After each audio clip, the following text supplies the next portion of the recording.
The worst thing you can do in a world like this is think that humans are the pinnacle of evolution and that humans have all the answers, because that's how you become deceived.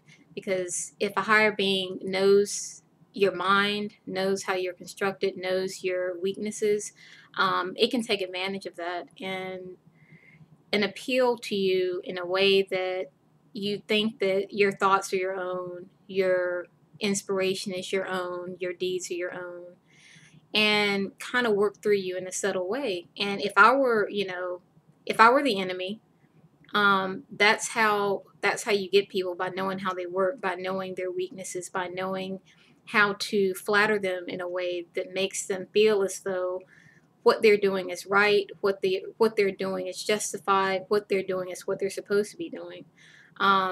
Evil is not stupid, necessarily. The devil knows how to trick us. If I wanted to fool someone and I knew that people were trapped in a materialistic way of thinking, I can provide statistics. I can pay someone to create statistics that are um, that lead people to my conclusion that I arrived at before the statistics were even created. I could produce pictures that have been doctored and tell people that this is the reality. I can, people can be paid off. Fake pictures can be produced.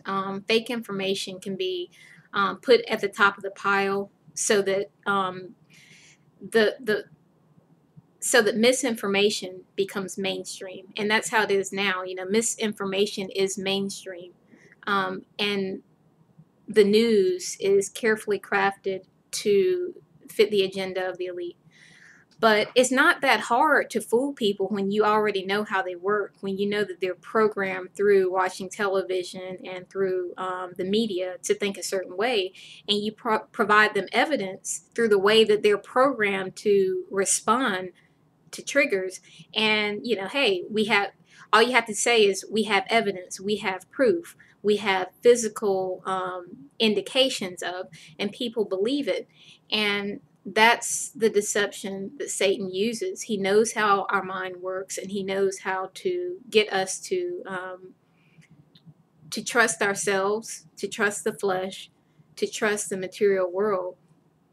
And in that way, that's how evil works, and that's how we're subtly deceived, because more intelligent evil beings know how we work. God does too, but God wants us to use our free will to come to Him. But evil doesn't want us to use our free will. Evil wants to deceive us. And that's why, you have people, you have billions of people in the world, and very few of them can give you a straight answer when it comes to knowing truth. People can give you all the facts in the world, all the evidence that they've seen on television, all the facts that they've regurgitated from what they've learned, but they can't give you truth.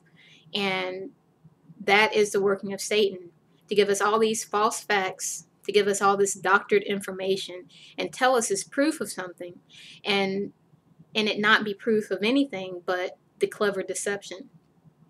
Do not be fooled by pride. There's nothing new under the sun. Eve was tricked by Satan, and we can be too, if we trust in our human understanding, and if we trust in other humans who've been equally deceived, but who are better actors than we are and who can pretend to know what they do not. Trust in God. Trust in the subtle truths that come to you when you decide to turn from sin. So realize that God is the only one with the truth. All these, all the facts in the world don't add up to anything if they don't bring you to truth.